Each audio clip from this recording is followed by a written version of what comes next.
When Alice found out Mark was cheating, she could have broken down. Instead, she rebuilt herself in silence. She went back to design, reconnected with people who respected her, saved money, and stopped living for a man who had already stopped seeing her. By the time she arrived at the charity gala, she was no longer the invisible wife Mark had dismissed. She was confident, elegant, and completely unreachable. Mark thought he had replaced her. But that night, he realized he had lost the only woman who had ever truly stood beside him. As a total non-entity, Brad. A complete ghost. You wasted your prime years on a woman who cannot even dress for a gala, Tiffany chuckled, sliding her hand possessively up, Brad's arm right there in the ballroom, loud enough for everyone to hear. Brad did not stop her. He did not even flinch. He just offered that slow, easy grin and clinked his glass against hers. Everyone in that room who knew Elena Vance felt their stomach drop. But nobody said a word, because they had no idea what was about to walk through those doors. Subscribe, drop your city in the comments, and stay put. Elena Vance had not always been invisible. Not long ago, she commanded a room. When she laughed, it filled the air. When she spoke, people listened.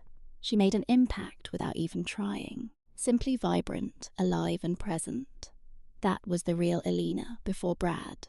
She met Brad Vance at 29 and was completely swept away. He was ambitious, sharp, and so certain. He looked at her like she was the most incredible thing on earth. He told her she was extraordinary. He told her she was his whole world. He claimed he had never met anyone like her. She believed every word. What Elena did not realize then, but would learn. The hard way was that Brad did not love her. He loved who he thought he could turn her into. Once she stopped fitting his mold, he stopped seeing her entirely. It started small, as it always does. A jab about her dress, being too bold for a work event. A quiet nudge to soften her laugh in public. A raised eyebrow when she dared to disagree. Little things, all too easy to forgive and brush off. But over 5 years, those tiny slights stacked up like lead weights. By 34, Elena had become a shadow of herself, careful, measured, and quiet. She stopped speaking up and forgot she was ever the kind of woman who could fill a room. She quit her graphic design career because Brad said her clients were a distraction from his own climb to executive vice president. She ditched her friends because Brad wanted them to be a power couple. His idea of fun meant suffocating dinner parties and hollow conversation. She reshaped her entire life to fit Brad's needs. Still, it was never enough. She was not looking for trouble when she stumbled upon the truth about Vanessa Cole. Elena was not the suspicious type. She had loved Brad blindly. She truly believed their rough patches were just the friction of 2 lives side by side. Then she saw it. He left his phone on the kitchen island to answer the door, and a notification lit up the screen. She did not mean to look, but she did. It was not explicit, it was worse. It was intimate. It said, "Last night was everything. Can't stop thinking about you." Signed with a little red heart. Elena stood in that kitchen, holding the phone for an eternity. She set it down right where it had been. She walked to the sink, ran the cold water, and pressed her wrists under it. She breathed. When Brad returned, she just asked if he wanted coffee. He said yes. She made it. That was 8 months ago. In those months, Elena changed. She did not confront him. No screaming, no drama.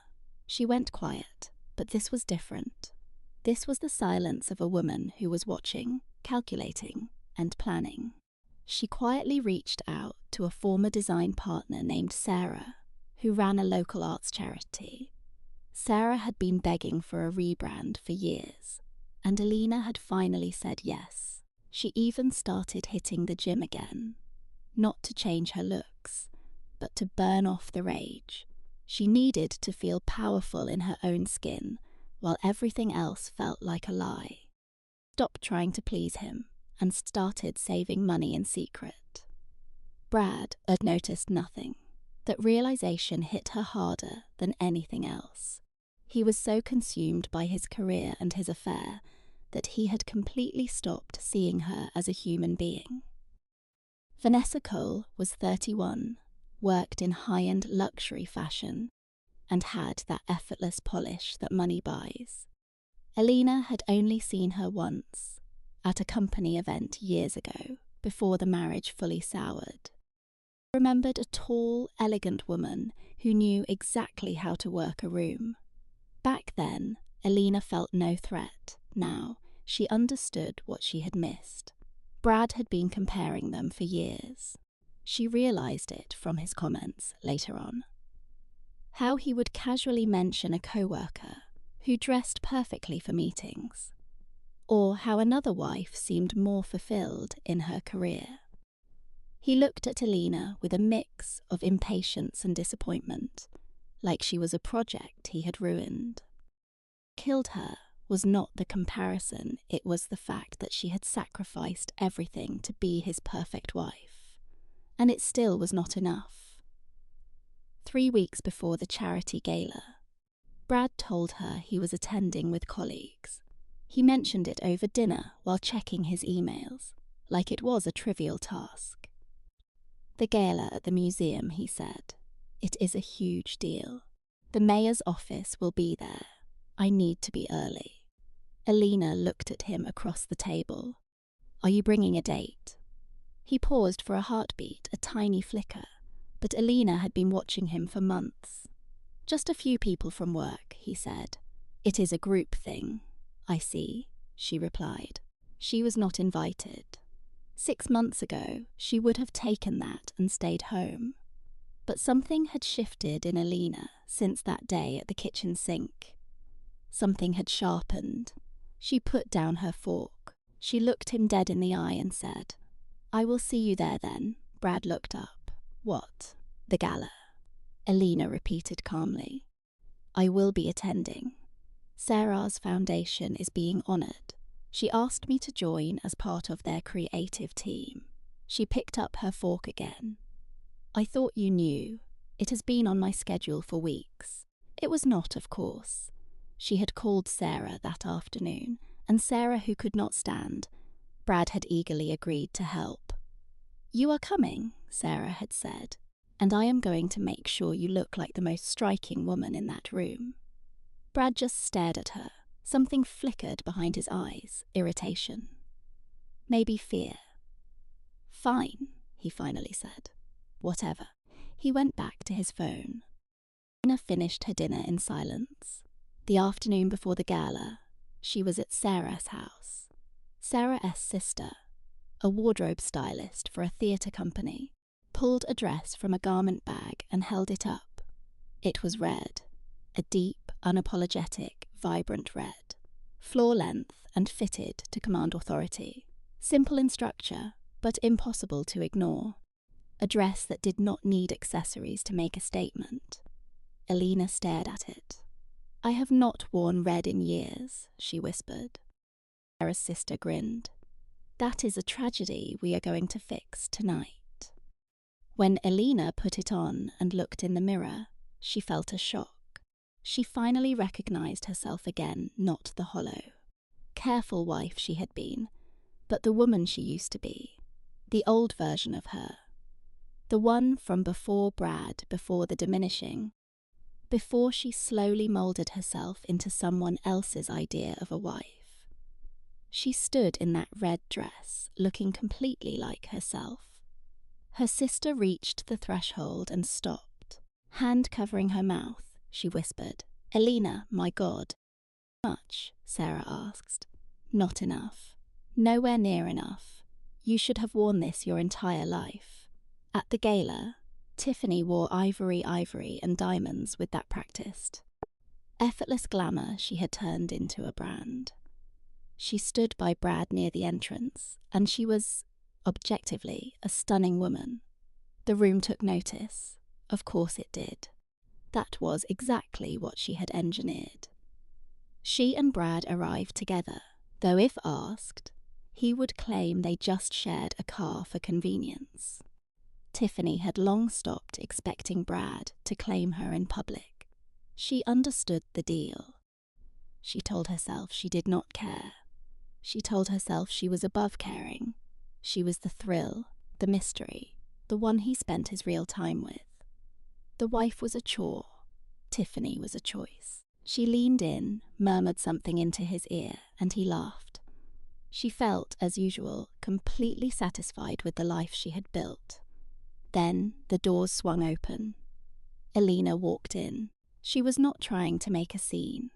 Maybe that was why it hit so hard. She walked in with her sister and 2 foundation board members, laughing and talking. Elena was simply present, the way she had been, before she ever learned to hide. Completely herself. Not performing, not calculating, not trying to impress. Just Elena. But the Elena with her shoulders back and her chin up. Elena laughing at something genuine. Elena, who had spent 8 months finding herself again. The shift in the room was subtle. It would not make the news, but Tiffany felt it.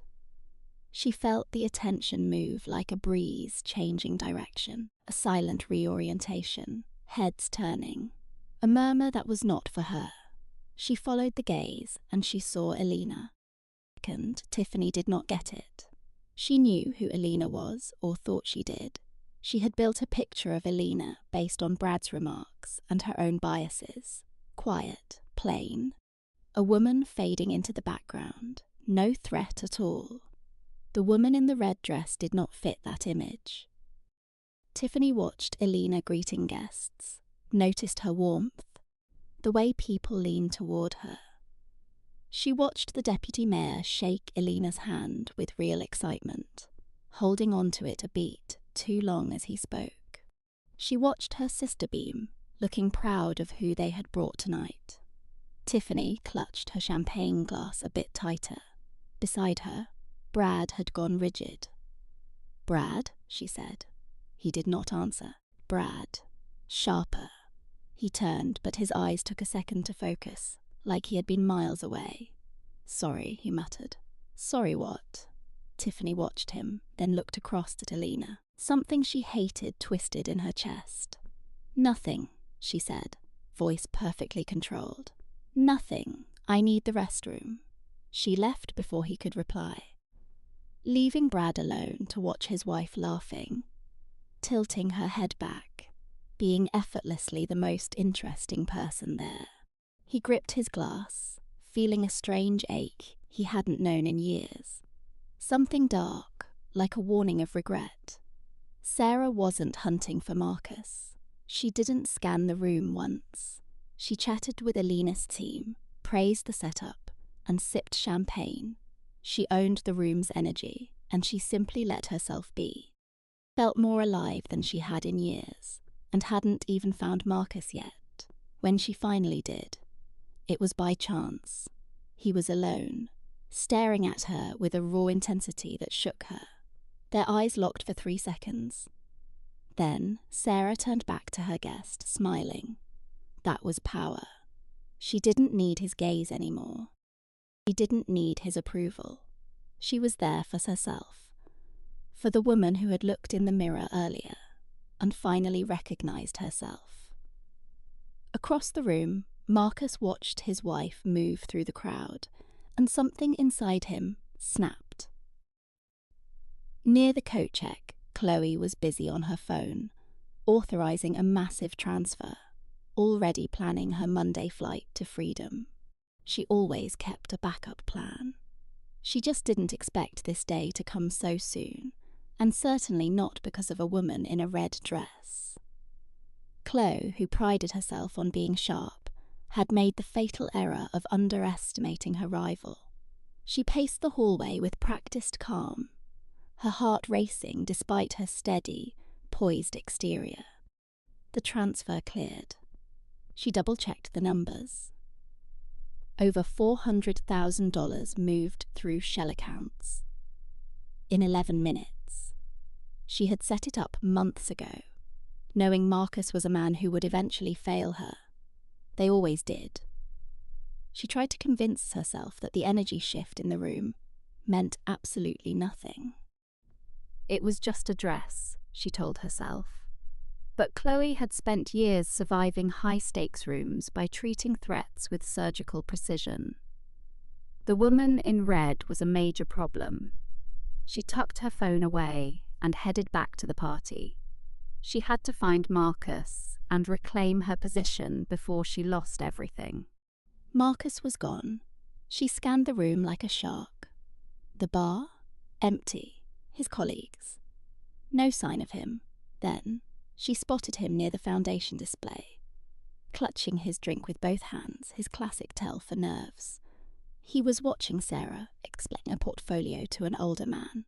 Sarah was gesturing with passion, and the man was clearly hooked. Marcus watched her like a stranger.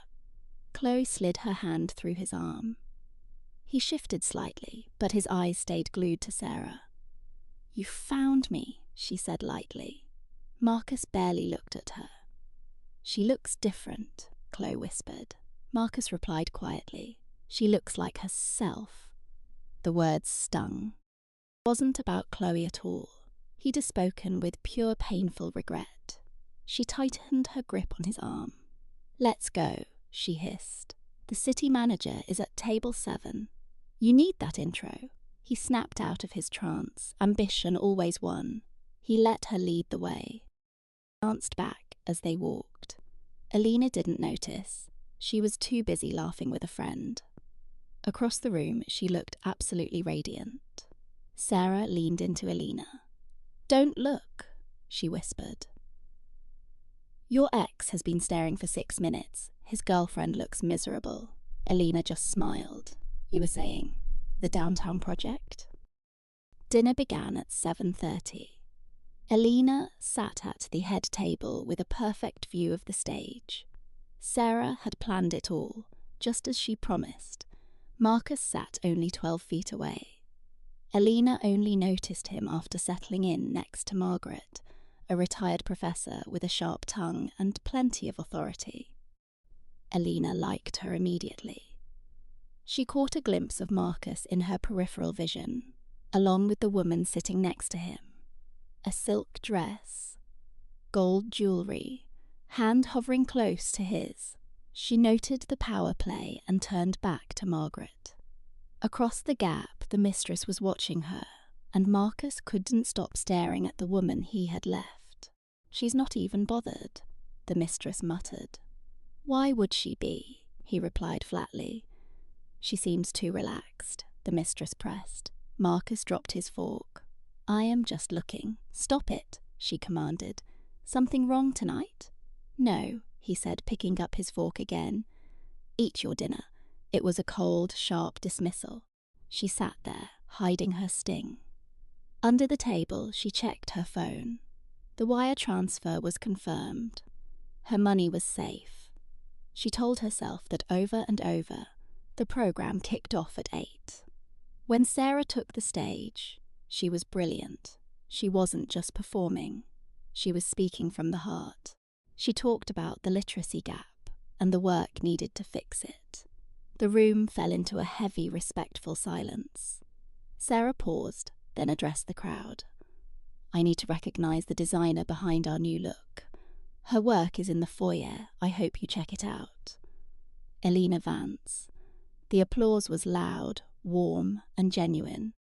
It wasn't just the praise, it was being truly seen. She nodded to Sarah, then glanced at Marcus. He was staring right at her. She looked away fast. His face held the clarity of a man who realized exactly what he'd wrecked. She turned back to Sarah, keeping her smile firm. The mistress sat fuming. Marcus saw it all. For the first time since the day he left, he felt something snap inside. A door had slammed shut. He'd have been such a fool. The thought hit like a physical weight. He had traded something real for a hollow imitation because he was obsessed with the wrong things. He reached for his water, his hand shaking. The program ended, and the gala turned into easy chatter. Marcus stood up. "Need some air," he muttered. "I'll come," she said. "No, I need a minute." Their eyes locked in a jagged standoff. "Fine," she said. He walked toward the terrace alone. She watched him go, then glanced at Alina. Her jaw tightened. She tapped a quick text to a contact, marked M. "Monday is a go. Send the car." She put the phone away and finished her champagne. Composure was the best armor. On the terrace, Marcus gripped the railing, staring into the dark. Night air was crisp. Behind him, the party was just a low hum. He remembered a night early in his marriage, finding Alina working at her desk. She'd looked up and given him a smile that was pure sunshine. No games, he'd been too self-absorbed to notice. Never understood his own life until tonight. The terrace door opened. He straightened, expecting her, but it was Alina. She froze when she saw him, her face guarded. Silence hung between them. "I didn't know you were out here," she said. The event he started but stopped. "Great program," she added, moving to the far side of the railing. He started to speak, then stopped. Sarah stood firm. "You look beautiful," he said. He had whispered that same lie to his mistress earlier, but it felt hollow. Here an apology lacking the actual word. Sarah held his gaze, calm. "I know," she said. "I have been," he began. "David," she interrupted, voice steady. "Not tonight." She walked away, leaving him alone. He stood on the patio. Nearby, the mistress scanned the room, coat in hand. She saw Sarah join the crowd, moving as if their conversation never happened. The mistress felt a sharp, cold sting. Not just jealousy recognition. She realized her mistake. She had read him perfectly, but she had completely misread Sarah. Had mistaken Sarah's quiet nature for weakness, never thinking it was a choice, or that it had an expiration date. She left the gala at 9:47. No goodbye. By the time she reached her car, she was already calculating her exit. Monday was only 4 days away. The bank accounts would be drained by then, leaving David S. lawyers with a mess they could never fix. She worked with clinical precision, no sentiment allowed. Relying on herself was the only rule she followed. She slid into the car, gave the driver an address, and leaned back. She forced herself not to think about that red dress. Inside, Sarah danced with a board member, laughing a genuine, loud laugh she had not shared in years. Alina watched from the side, a knowing look on her face. David walked inside, phone buzzing. An urgent alert from his bank. A high-value transfer needed approval. He opened the app, face draining of colour. He refreshed the screen, desperate for the number to change. He sprinted for the exit, frantically dialing a number that went to voicemail. Still nothing. He stood in the lobby, staring at his phone. Then he looked at the exit, where his mistress had vanished. A cold realization hit him. He had been used. Her charm, her wit. It was all a calculated performance designed to turn a vain man into a perfect target. Legs buckled. Behind him, the ballroom echoed with music. His wife was in there, the woman he had just pushed away. He felt the crushing weight of his errors. He tried the number once more. Disconnected. Dead air. The truth settled in. He gripped his phone. The banking app still open. Panic rising. He dialed the fraud department, holding for what felt like hours. A woman named Claire answered, her professional tone making the bad news sting even more. She walked him through the numbers. Each one fueled his growing dread. $412,000 gone. All authorized from his own devices. Was there any unusual activity? Claire asked. He thought about his laptop, which his mistress often used. He thought about his phone left on the counter while he showered. He had given her his password months ago. thinking it was a romantic gesture. "Sir?" Claire prompted. "Yes," he whispered. The dispute could take 14 days. Funds might be recovered, but she suggested calling the police. He hung up, frozen. He realised the last 2 years had not been a romance, it had been a heist. Every time she asked about his bonuses, he told her, flattered that she cared. He had been so blind. Humiliation burned. He thought of Sarah on the terrace, her voice finished and clear. She had known all along. She had been quietly planning a life that didn't include him. He felt sick. He drifted back into the ballroom, the music now slow and melancholic. He found Sarah packing up. She looked like a woman who didn't need anything from anyone. Alina stepped in, blocking his path. "Sarah?" he asked. She looked up, sensing his panic. "What happened?" "I need to talk to you, Sarah. Please," he begged, his usual pride completely stripped away. "Minutes, that is all." Sarah exchanged a look with Alina, then set her things down. They moved to the corner, and David spilled the truth. The bank alerts, the disconnected phone, the fraud report. Sarah listened in silence. She was always the better listener. He had taken that for granted for years. "How much?" she finally asked. 412,000. She closed her eyes. How long did she have access? 6 months? Maybe more. "Have you called the cops?" "I have a case number, but I need local help." "Call them now, David." Her calm authority made his throat tight with sudden shameful gratitude. "Sarah," he started. "Call them," she insisted. "Everything else can wait." She turned back to her work. David made the call. By 11:15, he was with 2 detectives, spilling every detail: her name, her address, the car, the transfers, the devices. He even mentioned the Monday deadline. The female officer typed away, showing no surprise, which only made it worse. "Any idea where she is?" "Her apartment," David said. "We will check it. Can I get the money back?" The officer hesitated. "We will try. But international transfers are difficult." International. The word hit him like a physical blow. He signed the papers.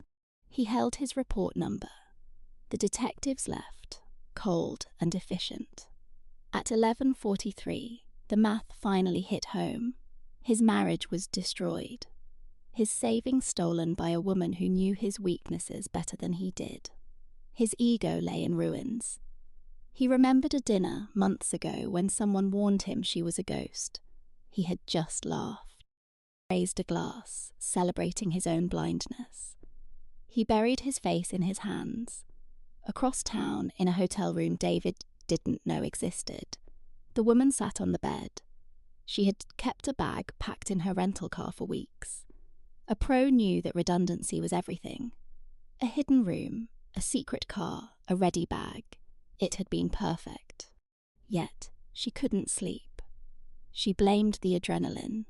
She had pulled off a complex job, and her system just needed to crash. Normal, right? She tried not to think about that red dress, but David's broken face haunted her. She had studied him for 2 years, reading his every move. She had never seen that look on him before. Not with her. It wasn't jealousy. It was the focus you give data that ruins your plans. She had labelled Sarah a non-factor. Based on David's dismissive talk, she had not accounted for the woman in the red dress. The woman who walked in stood tall and turned her back on him with chilling finality. She stared at the ceiling. She was finally out. That was the plan. She never wanted Silas for love. She craved his status, his leverage. A pure transaction. She took her cut just like she plotted 2 years ago.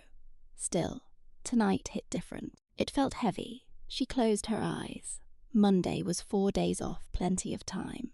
Clara got home at 12:30. The house sat quiet, the way a home feels when you have lived there forever, but arrive completely alone.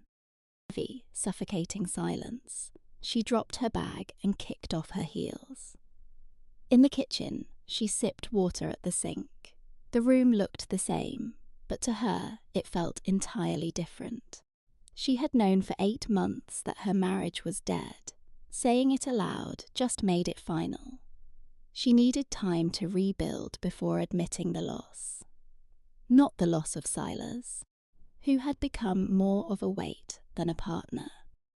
The loss of the future she once imagined. The warm, shared life she once hoped for. She had mourned that version to move on. Now she was ready. She walked to the spare room, once her studio.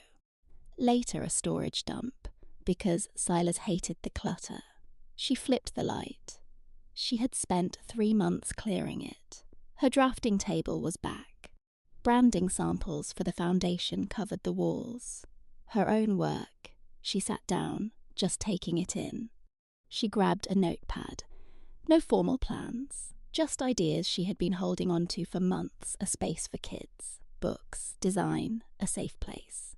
She had been thinking about it ever since she saw the foundation waitlist. The massive demand. The families they could not reach. She had kept it in her head, but now she wrote it down. She wrote for 2 hours. At 2:40 in the morning, she heard Silas at the door. She did not move. Entered, paused in the hall, probably spotting her shoes. He walked to the kitchen, poured water, and went quiet. Then, footsteps. They stopped at the studio door, which was open. "Letting light spill out, Clara," he called. She kept writing, then looked up. "I know it is late," he said. "It is," she replied. Pause. "Can I come in?" She thought about it. "Yes," she said. He stood in the doorway, looking like a man who had been hollowed out. Not pitiful, just stripped down to something raw. Jacket off, tie loose. He looked more real than ever. He scanned the walls, her work, and the notes. He realized she had been here for hours, and none of it was about him. "I filed a police report," he muttered. "Good. They think she moved the money internationally. Recovery is uncertain." Clara nodded slowly. "I am sorry that happened to you." He stared at her. "Do not be sorry for me. I am not," she said. "I am sorry because it happened. That is different." He sat in the old armchair he had once tried to trash. He stared at his hands. "How long did you know?" he asked. "About Alina?" "About her specifically." 8 months, Clara said, still wondering what went wrong. "Longer than you think," he nodded, looking like a man taking hits he knew he deserved. "You never said a word," he noted. "Know why?" She searched for an honest answer. "I had to decide my next move first," she said. "I needed a plan before we spoke. Not just dump all that pain on you." It was not helpful. He studied her. "So what is the plan now?" She looked at her notepad. "Building something," she said. "For once. Something that is entirely mine." The room fell quiet. Not the heavy, tense quiet, but something different. The silence of 2 people reaching a truth after a long, damaging road. "I want to fix this," he said. Clara looked at him with the steady gaze of a woman who had spent 8 months becoming someone who did not need his repairs. "Some things stay broken. You understand them and move forward differently." He was silent for a long time. Finally, his voice dropped. "Is there any future where we are both in it?" She glanced at her notes. She thought about herself earlier in that red dress, commanding the room effortlessly. "I do not know yet," she said. The most honest thing she had spoken in years. He nodded, rising from the armchair. He lingered in the doorway, scanning the space she had reclaimed, the art, and the woman at the desk building her own future.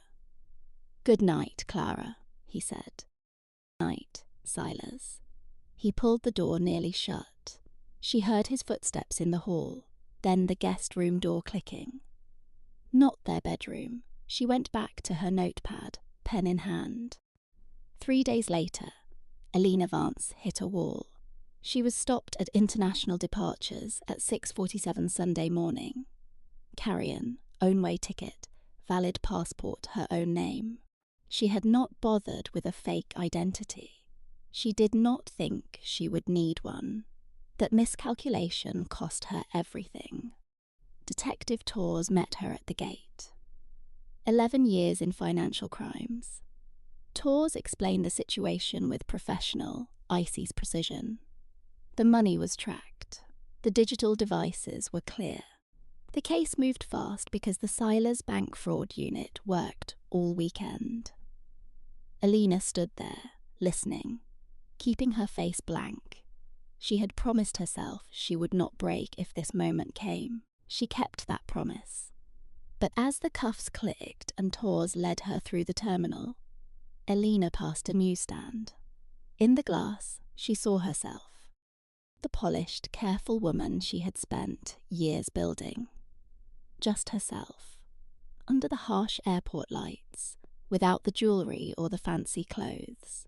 Just a woman who made a long string of terrible choices and finally reached the dead end. She turned away. No looking back. Detective Tors filed the report at 8:15. By 9, the case hit a prosecutor's desk. That signalled to Silas how serious this was. His attorney, David Park, a corporate lawyer of 4 years who pivoted to this, saw how ugly people could get. David called at 9:22. "They have her," he said bluntly. Silas stood in the kitchen, still in yesterday's clothes, holding untouched coffee. "Where?" "International terminal. Own-way ticket." They caught her because the fraud unit matched the passport to the case file. Your bank team worked through the night, apparently. Silas set the coffee down. "Is she in custody?" "As of this morning, yes. They are processing her now. Come in tomorrow for a statement." I spoke to Tors. Monday morning is fine. "The money?" Silas asked. "What about the funds?" David paused, not a hesitation but a choice of words. "Some is traceable and recoverable. Domestic transfers, maybe 60%. The international portion went through a secondary account. It is messy. How much are we talking about losing? Worst case, maybe 150,000. Best case, 50. These things take months, Silas. Prepare for a long process, not a quick fix. $150,000.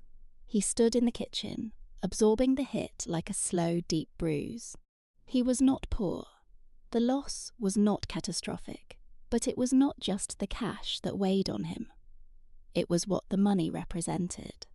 Every hour worked, every compromise, every hollow dinner. Every rung of the ladder climbed with that desperate, anxious hunger for status.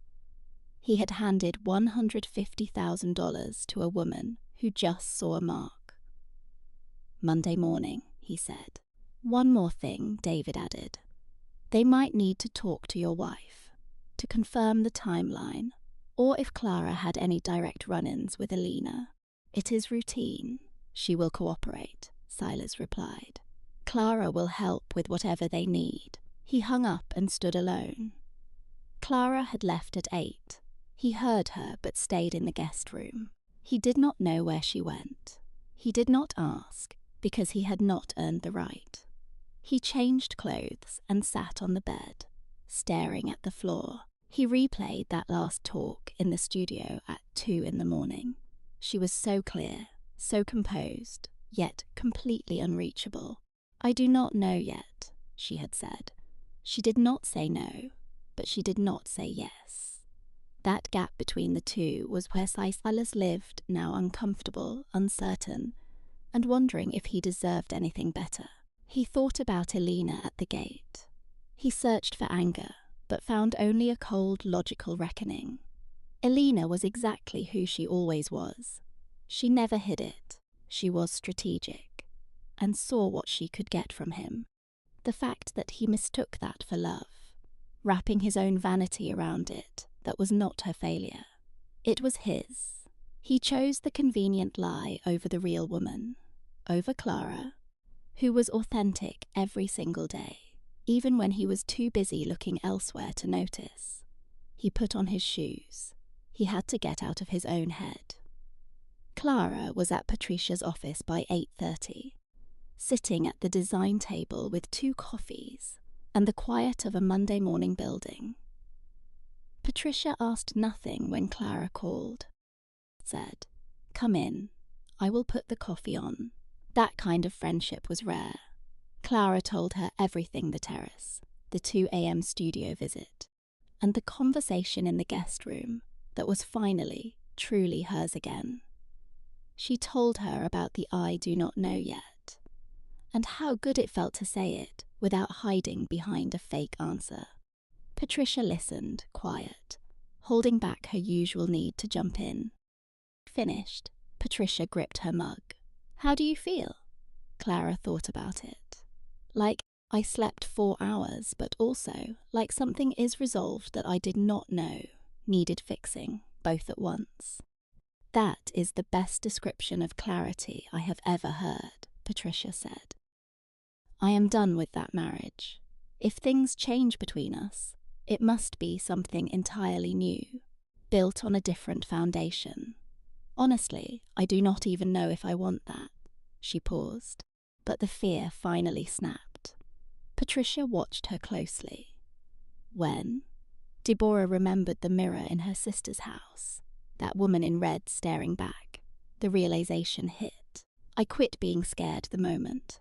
I quit letting others define me. Patricia stayed silent. Then I want to talk about that proposal you emailed Friday. Deborah froze. She had sent it before the gala. Sure, Patricia would call it a reach. It was a project she had drafted at 2 in the morning. A kids' reading room for the foundation, meant to help families on the wait list.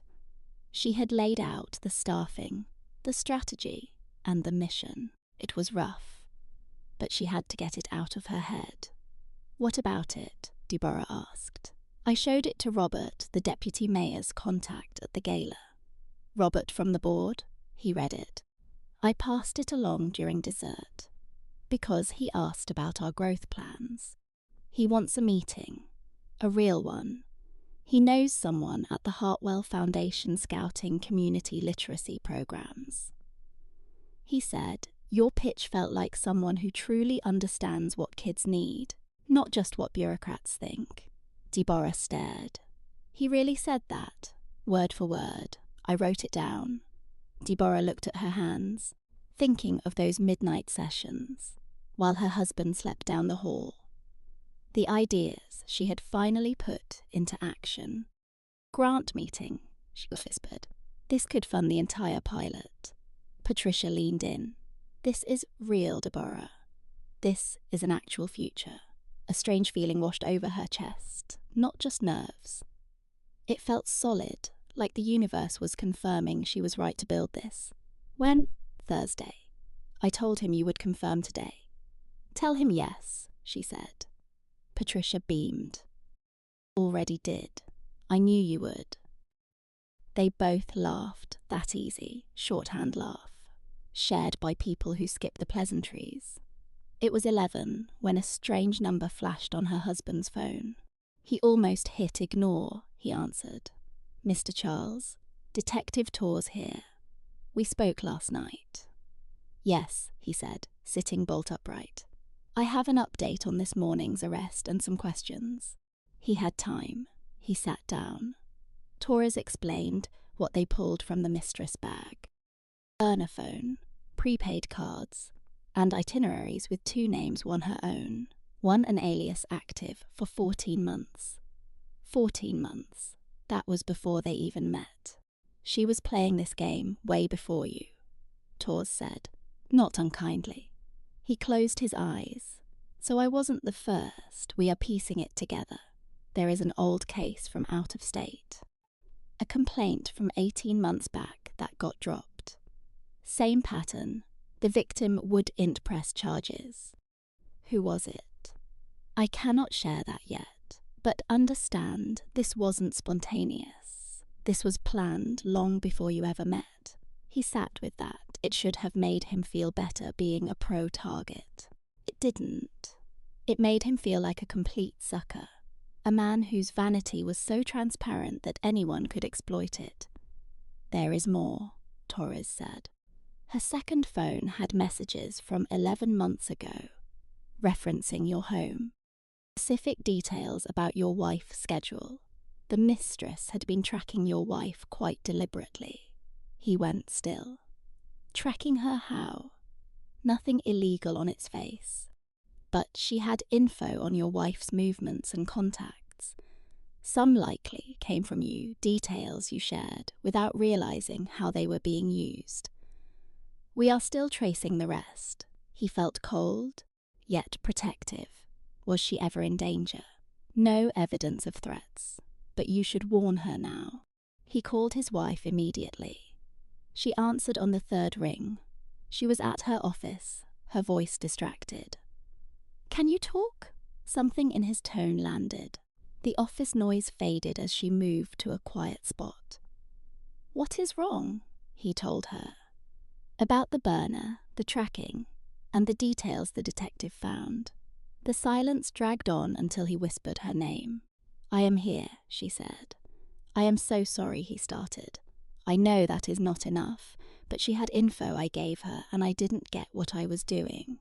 You were never in danger, but you deserved to know." Another long pause. "How long? 11 months?" he replied. He heard her breath, a single measured exhale as she processed the betrayal. "I need a minute," she said. "Take your time. I will call you back." She hung up. Patricia, who had overheard, came back in and watched her closely. "What happened?" Deborah explained it all, in that same stripped-down, factual way she had been using lately. Excess drama. Just the cold facts delivered direct.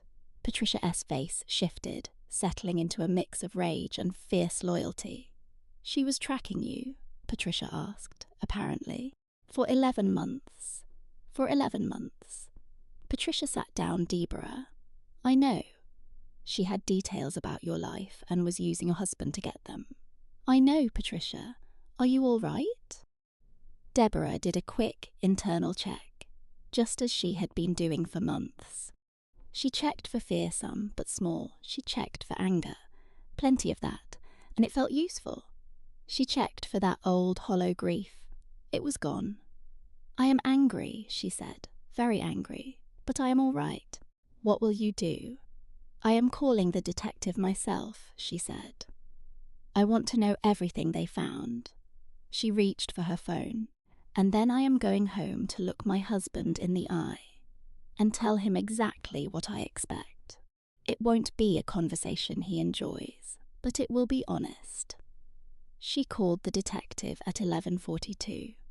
Torres was direct and professional. She confirmed the details and added one more. The mistress had photos of the house, the car, and Deborah herself, taken from a distance over 7 months. "She never approached you?" Torres asked. "Never," Deborah said. "She never made contact?" "No." Deborah paused. "Why would she?" "She already had Julian. He was hers to control. Why stalk me?" Torres stayed quiet in our line of work. This kind of surveillance usually has one of two goals. Either it is calculated, making sure the wife stays oblivious to protect the assets, or it is irrational. Something personal. Clara thought about that. About Alina at the gala, standing by Julian with that rehearsed grace, watching Clara enter and feeling the room tense up. About Alina, calling her a nobody, Julian a ghost. Clara knew a woman who truly looked down on someone and waste 7 months, tracking her every move with a camera. "Afraid of me," Clara said slowly. It wasn't a question, but a realization clicking into place. Torres let a moment pass. "That is an interesting theory," she noted. She spent 7 months documenting a woman she publicly called irrelevant. That isn't a precaution. That is an obsession. She needed to believe I was nothing. But the evidence kept telling her otherwise, and she couldn't look away. Tors stayed silent for a beat. "We will touch base about the formal interview, Mrs. Vance, likely Wednesday or Thursday. I will be there," Clara promised. She hung up and sat still, letting the weight of that truth sink in. Elena Rossi, who walked into rooms like she owned them, who bragged that Clara was a ghost, had been unable to stop watching her for 7 months. She had to monitor the woman she claimed was no competition. Anyone truly secure doesn't spend 7 months stalking their rival. A woman who is actually powerful doesn't need to check that her opponent is still diminished. Elena had been terrified. Clara saw it clearly now. Not afraid of losing Julian, or even getting caught. She was afraid of the spark she sensed in Clara, before Clara even recognized it herself. That presence that had entered the gala in a red dress, commanding the room without asking, a quality Elena, with all her polish, could never fake. Clara drove home at 2. Julian was in the den, not on his phone, not distracted, just sitting there. When she walked in, he stood up instantly. She saw it in his eyes. He had been waiting with that sharp intensity of a man bracing for whatever was coming, done with pretending things were fine. "I spoke to Tors," she said. "I know. She told me you called." Clara set her bag down. She held his gaze. "I have something to say, and I need you to listen until I am done." He nodded. "I know what you went through with Elena. I know you were targeted by someone who understood your weaknesses and played them with patient precision. I have sympathy for that, because being deceived by a pro isn't a simple failure. It happens to smart people." She paused. "But you need to understand that your vulnerability wasn't just Elena's skill. It was the choices you made here. The way you treated me, compared me, and dismissed me, making me feel small for years. While I broke myself trying to hit a moving target, Elena didn't create that dynamic you did." Julian stood very still. "I am not saying this to punish you," Clara continued. "I am saying it because I am done with half-truths. We have been hiding behind the lie that our marriage just drifted apart. It is more honest than that. You chose to look elsewhere for what you already had at home, and I chose to shrink myself instead of fighting back. We both have things to own." He started to speak. She raised a hand. "I am not finished." She took a breath. "I don't know what this marriage looks like now. I don't know if it is repairable, or if I even want that, but I won't decide out of fear, habit, or the feeling that I have no other choice. I do have choices. I have work that matters, people who respect me, and a project that might actually happen, a life I built for myself, while you were busy looking at her." Her voice remained steady. "I want to talk about what comes next, but no games. Pure honesty." Julian went quiet. Something shifted in his face, private and real. "I hear you," he said.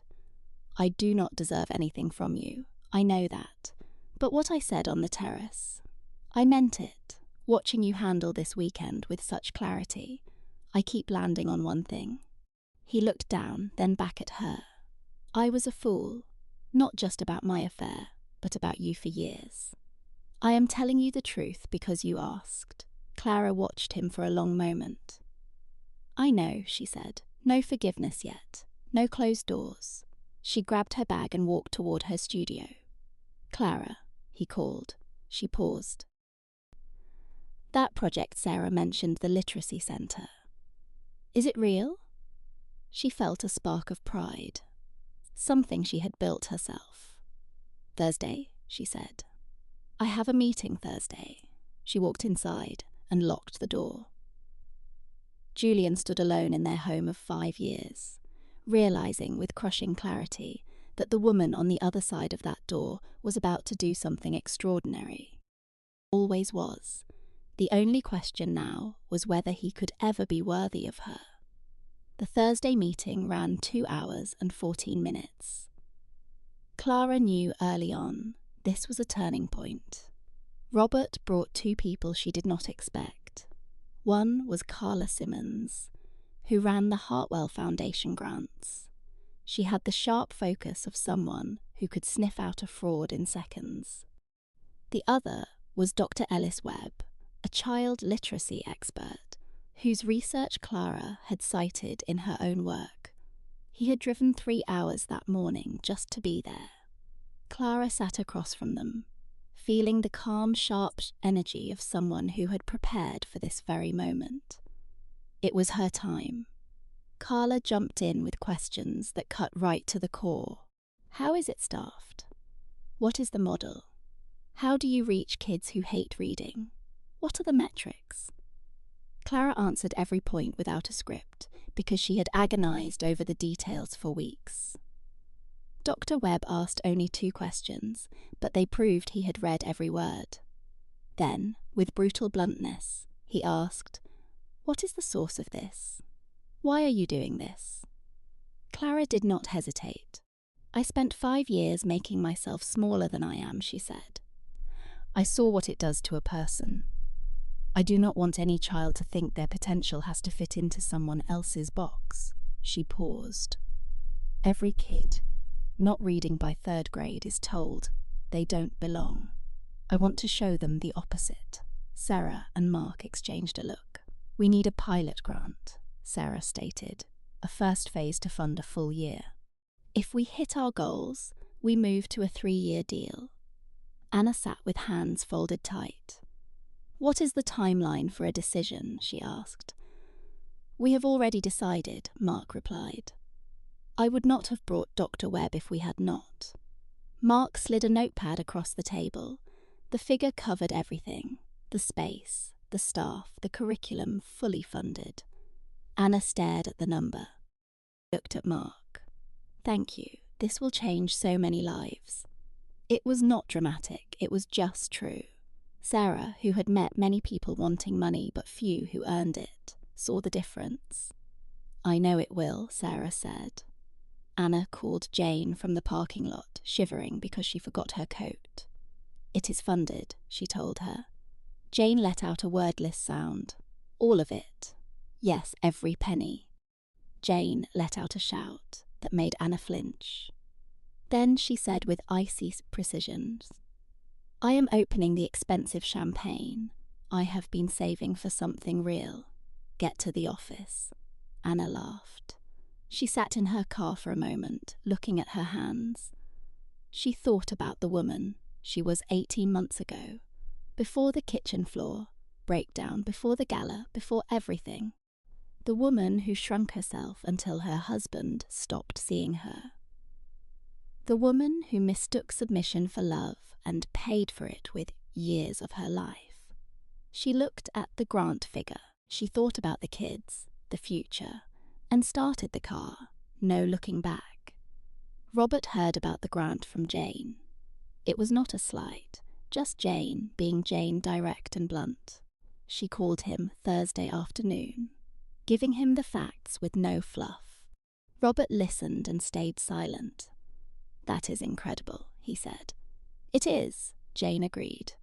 "She has been grinding for months," she added, "while you were distracted." The words were not mean. Jane just saw no reason to hide the truth, Robert. "Yes? Do you think she is going to be okay, regardless of your marriage?" Jane paused. "She was always going to be okay, Robert. That was never in doubt. The question was always whether you would realize that before it was too late." She hung up. Robert held his phone for a long time. He thought about the police report, the lawyers, and the slow grind of untangling the money his mistress had stolen. David had called that morning. Some accounts were frozen. The financial recovery was a process of months. Robert signed papers with the clinical focus of a man who knew grief was useless until the problems were solved. But beneath the practical recovery was the real issue. Who had he actually been? The man who smiled while others insulted his wife. The man who judged the woman who loved him most against shallow standards. The man whose vanity was so massive that a predator spotted it from across the room. He did not wallow. That would just be more ego. But he was honest with himself, with the same clarity Anna had shown. He had to become someone new. Not to win Anna back, but for himself. The man he was before was exhausted. He never wanted to be again. That discomfort was the only thing that would force a change. He called his therapist and booked a session for Monday.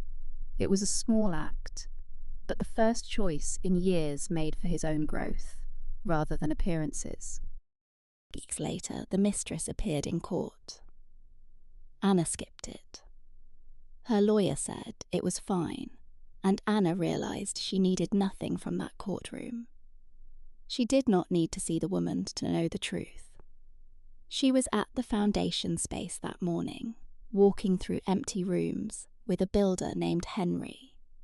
He had the calm, non-nonsense vibe of a man who just cared about the work. Anna said, standing in the centre. A reading corner, low shelves, soft seating. No school vibe, it needs to feel like a home. Henry took notes. How many kids? 12 to 15. 2 sessions a day to start. We will scale based on demand. She walked to the far wall. Light is everything. Can we extend this window? Henry studied the wall. I can do it, he said. Good. She looked at the room, seeing it already finished. She realised she had spent her whole life seeing potential. It was her strength, but it was also why she stayed in a dead marriage too long, seeing what could be instead of what was. She was different now. No more wishes, just blueprints, bank deposits, and a new team. This was real. Detective Tors called at noon. The mistress entered a not guilty plea. It meant nothing. The evidence was solid. The burner phone, the documents, the transfers, and a new victim ready to testify. That changed everything. The other woman wasn't just a mistake. She was a career criminal. When is the trial? Clara asked.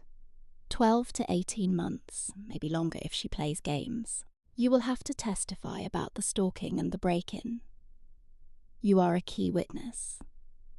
I will help with whatever you need. Clara said the same words David used, not knowing she would soon say them to someone else. I know, Tors replied. You have been clear. It helps. Clara hung up, standing in the silent room. Thought about the woman in court. No victory, no relief. Just a cold, quiet truth. Like a train pulling into the correct station, she went back to work. The real surprise came from a marriage counsellor named Dr. Evans. She had a way of stripping away the lies and forcing both Mark and Claire to look at their cracking foundation. It started with a mystery call on Friday. Claire sat on the porch with tea, reviewing notes for her startup. She almost hit decline. Almost. A calm voice spoke. My name is Maya. I was with your husband 3 years ago before he met the other woman. She played him too. Claire went rigid. He never reported it, Maya said. He was just too ashamed. He blamed himself, felt like a fool, and kept it buried. I begged him to speak up, but he wouldn't. Maya's voice stayed steady, the kind of tone that comes from practicing a script. When the arrest hit the news, I called the prosecutor. I am the second victim. I know, Claire whispered. I heard there was another, but they kept it quiet. Could not connect us, but they let me find you, Maya explained. I found your charity email online. Claire watched the sun hit the yard. It was beautiful, golden. How are you holding up? She asked. Silence on the line. Then quietly, better it took years. The marriage ended not just because of the betrayal, but because he let it happen. Same as yours, I suspect. Claire nodded. same as mine. I called to tell you that you are not alone, Maya said. It gets clearer. The anger and the confusion fade. Claire felt her throat tighten. Thanks for calling, she managed. Also, I saw your literacy project in the news. You said, kids are told they do not belong. I am a first-grade teacher, 16 years in the classroom, and you nailed it. Claire closed her eyes. Want to join us? I have a coordinator, but I need an educator-s voice. Maya sounded truly stunned. I would love that. They talked for 40 minutes, scheduling a follow-up for Tuesday. Claire felt a surge of energy, a new partner she had not expected. After hanging up, Claire looked at the yard. The mistress tried to erase her, but that only led Claire to this moment, this project, and now, a teacher who would help it thrive. The thing the mistress tried to destroy became the bedrock of Claire's new life. A powerful lesson. She let it sit in the golden light. Mark came home at 6, took his seat on the porch, and just sat, learning to be present. Dr. Evans' advice, and Mark was actually trying. He was relearning how to be human. How is the project? He asked. Moving along. The board wants to expand, and I just brought on an advisor. Who? Claire shared the story about Maya. Mark listened, not interrupting once. She reached out directly, he asked. She did. Mark sighed. That took some real guts.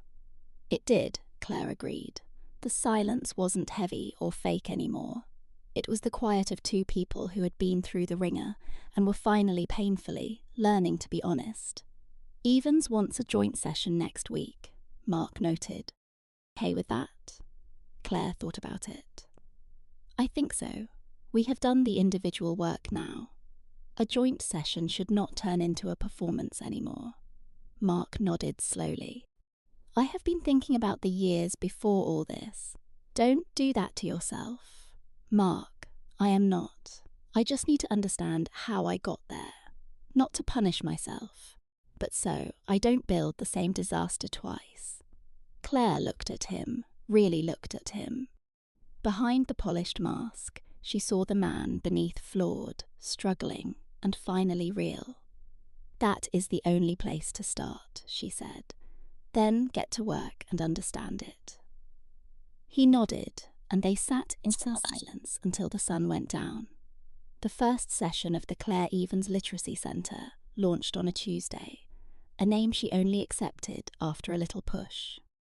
Of kids, ages 6 to 9, a mix of curious, wary eyes. They were not sure if it was safe to be themselves yet. Simone, the lead organiser, had a natural gift for connecting with them. Claire watched from the corner, notebook in hand. She spotted Marcus, a 7-year-old labelled as difficult. He grabbed a book, turned it over, and sat on a cushion. He did not read it yet.